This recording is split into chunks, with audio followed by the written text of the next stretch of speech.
At the makeshift skate park, it was just another night. Four teens were having a great time as they tried out their tricks in an underground parking garage. But it was getting late, and the four Canadian boys would have to leave soon to go home. But when they came out of the underground parking lot, they saw something strange that made them stop. A young girl who was clearly upset and two older men were walking across the grass to get to the parking garage. One of the men was very rough with the out-of-control teenager.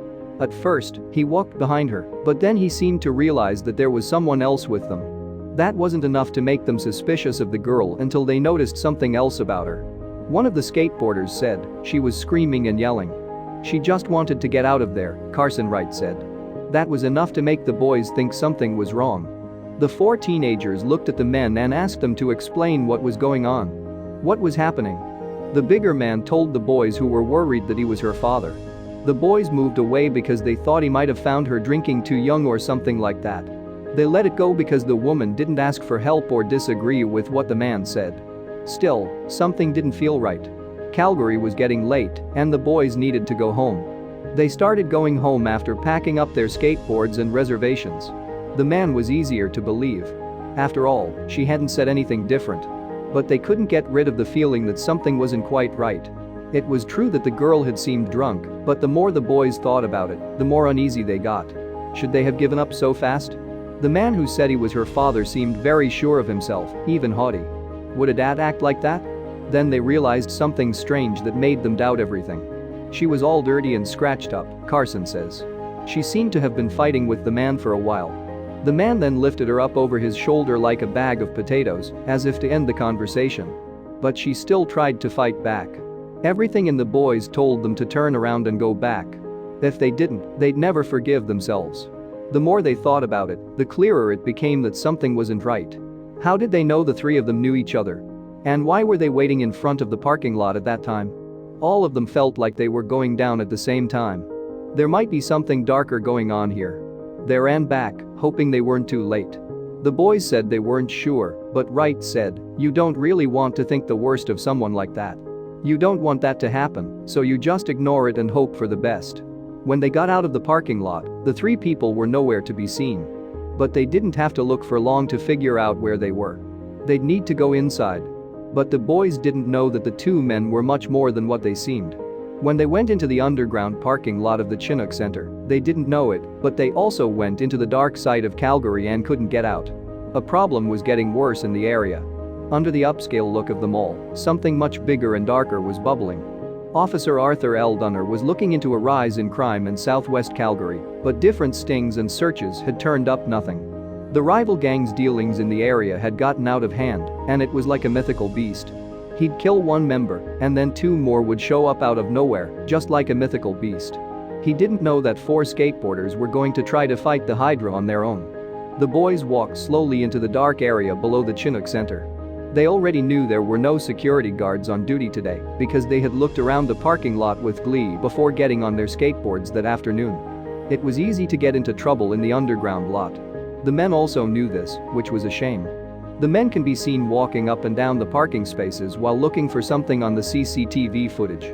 The girl is with them as they look for the most out-of-the-way corner, and then they find exactly what they are looking for. They open the door to the stairwell and lead the girl in. When the door closes behind them, they all leave. The boys crept into the underground parking lot quietly. On this particular day, it was spooky how empty it was. The first thing they did was look behind the few parked cars, but they couldn't find the three people. After a few minutes, they went to the stairwell, where they all prayed that they wouldn't be. It was all starting to feel a little too real. Arnaud stood still with his hand on the door handle and gave the others a look that said, "Get ready." He quickly slid it down and threw the door open all at once. But what the boys found in the stairwell made them feel like they were in a dream. They had no way to get ready for this. The boys had looked in the underground parking lot by walking between the rows of cars and looking in between them. They could be anywhere because there are so many places to hide. But they didn't find them until they looked down the stairs. They couldn't have imagined anything worse than what they saw when they walked in. When the boys turned the corner, what they saw shocked them. In the darkness, they could just make out the shape of the men. Even though their instincts told them to run, they all decided in an instant to do something. They couldn't just leave the girl to her own devices, they had to do something. The four boys didn't like what the men were doing to her and couldn't move. One of the boys, Arnaud Nemenya, said that he didn't know what to do.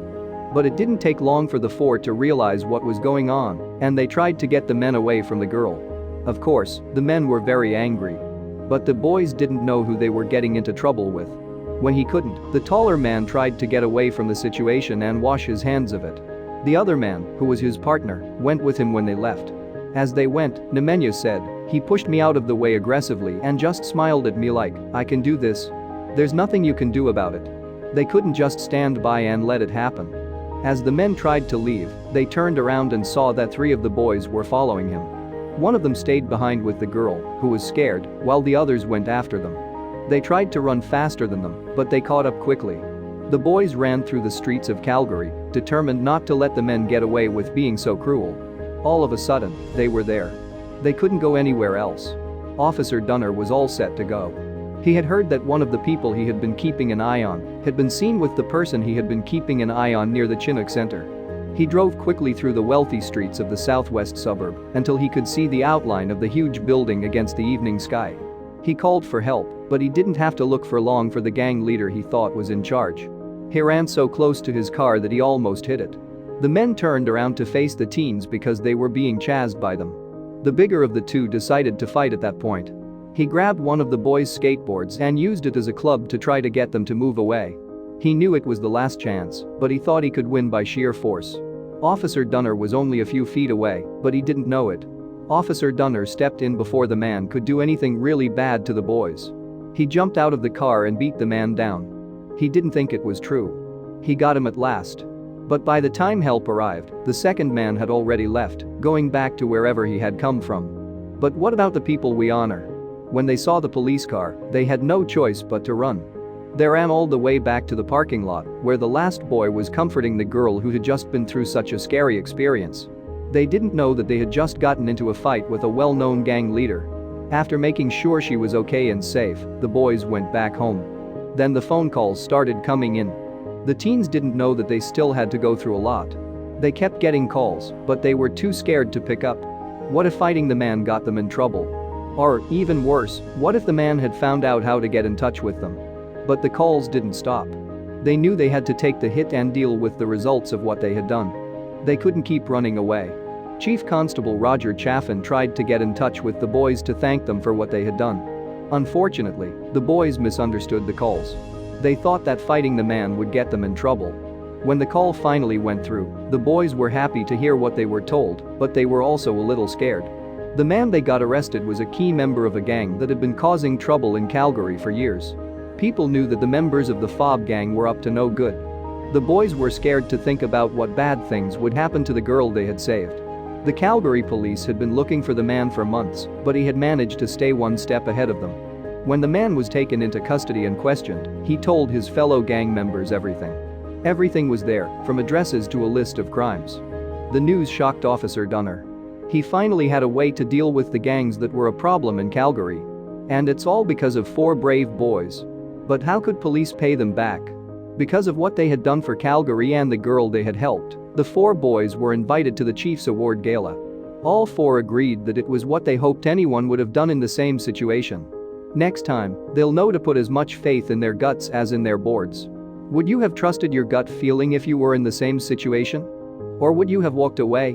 What these 4 teenagers did was a very brave thing that took a lot of bravery. It's hard enough to stand up to one adult who seems to be in charge, much less 2. Who knows what would have happened to the girl if they hadn't trusted their guts?